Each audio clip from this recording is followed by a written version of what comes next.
আসসালামু আলাইকুম। এখন শুনবেন সংবাদ শিরোনাম। ইরানের যৌথ বাহিনীর অব্যাহত অভিযানে আকাশ ও নৌযান বিধ্বস্ত করার দাবি যুক্তরাষ্ট্রের। বিভিন্ন দেশে জ্বালানি স্থাপনায় তেহরানের হামলা।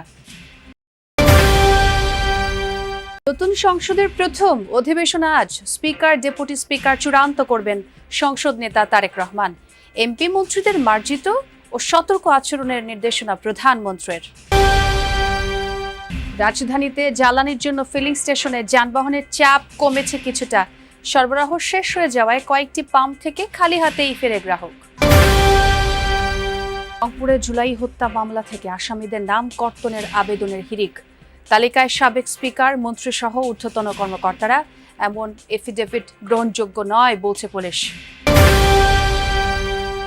এতক্ষণ শুনছিলেন সংবাদ শিরোনাম, এখন শুনবেন বিস্তারিত সংবাদের আগে আমাদের যমুনা 24 টিভি চ্যানেলটিকে সাবস্ক্রাইব বা ফলো করে আমাদের সাথে থাকুন আর কমেন্ট করে জানান আপনি কোথা থেকে সংবাদ শুনছেন।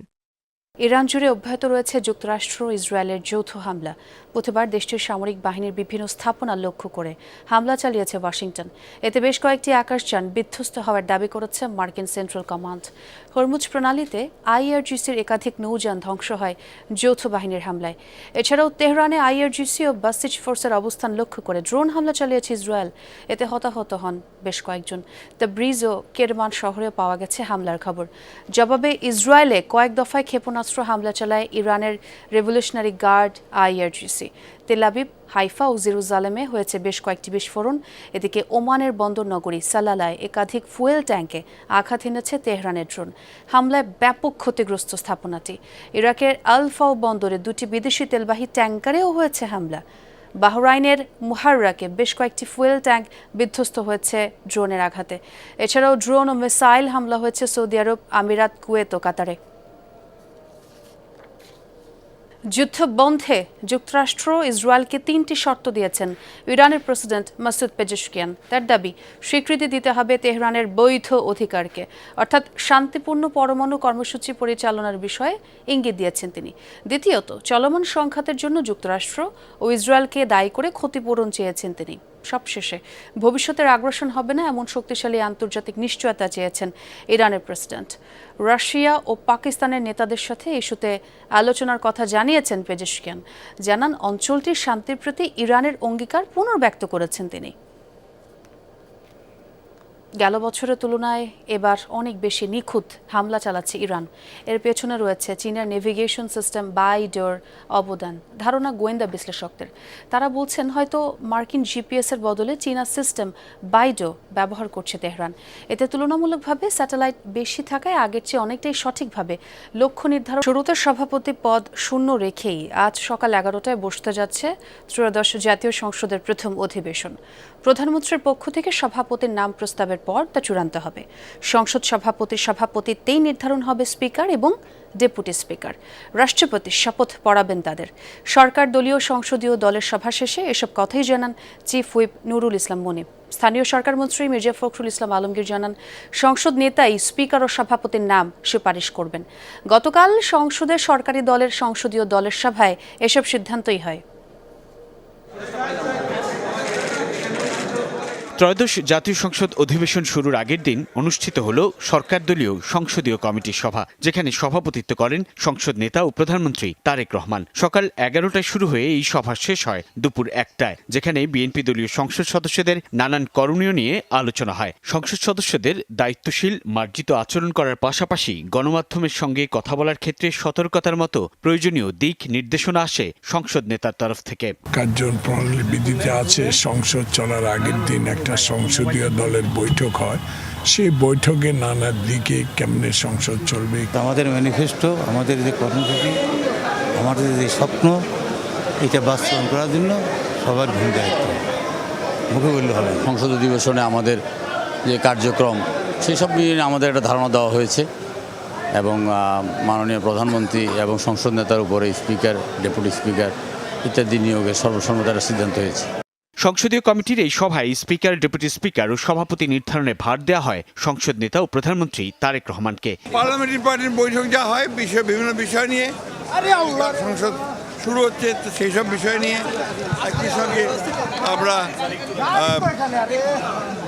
পার্লামেন্টের সব দায়িত্ব নিয়ে আলোচনা হয়েছে। স্পিকার এবং জ্বালানি তেলের জন্য রাজধানীর ফিলিং স্টেশনগুলোতে যানবাহনের চাপ কিছুটা কমেছে। গেল কদিনের মতো গতকাল রাতেও পাম্পগুলোতে গ্রাহকদের ভিড় দেখা গেলেও তা অন্যান্য দিনের চেয়ে কম ছিল। আবার সরবরাহ শেষ হয়ে যাওয়ায় কয়েকটি পাম্প থেকে খালি হাতেই ফিরতে হয়েছে গ্রাহকদের। তারা বলছেন, তেল সরবরাহ স্বাভাবিক হলেও এখনও জনমনে উদ্বেগ রয়েছে। ডিপো থেকে চাহিদা মাফিক তেল সরবরাহ না করার অভিযোগও তোলেন অনেকে। রাতে রাজধানীর ফিলিং স্টেশনগুলোতে গ্রাহকদের দীর্ঘ সারি, তবে এই সারির দৈর্ঘ্য অন্যান্য দিনের তুলনায় কম। তেল নিতে দীর্ঘ সময়ে লাইনে দাঁড়িয়ে গ্রাহকরা, সরবরাহ নিয়ে মিশ্র প্রতিক্রিয়া তাদের।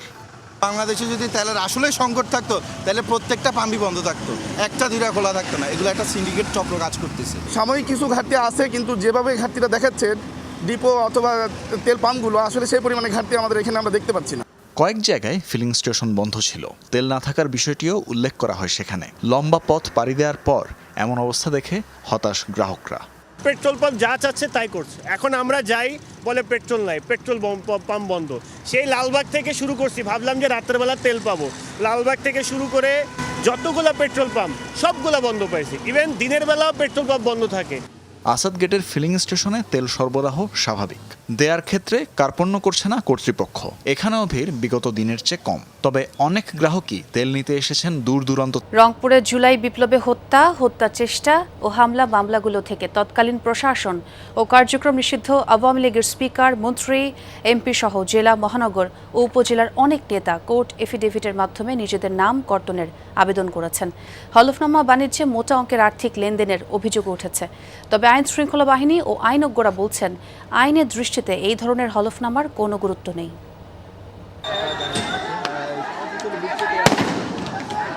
গুলি খাইছে একটা।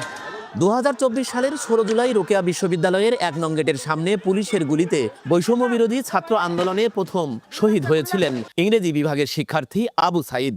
ওই আন্দোলনে রংপুরে শহীদ হন আরও 6 জন। 5 আগস্ট আওয়ামী লীগ সরকার পতনের পর 7টি হত্যাসহ হত্যা চেষ্টা, হামলা ও নাশকতার 36টি মামলা হয় মহানগর ও জেলায়।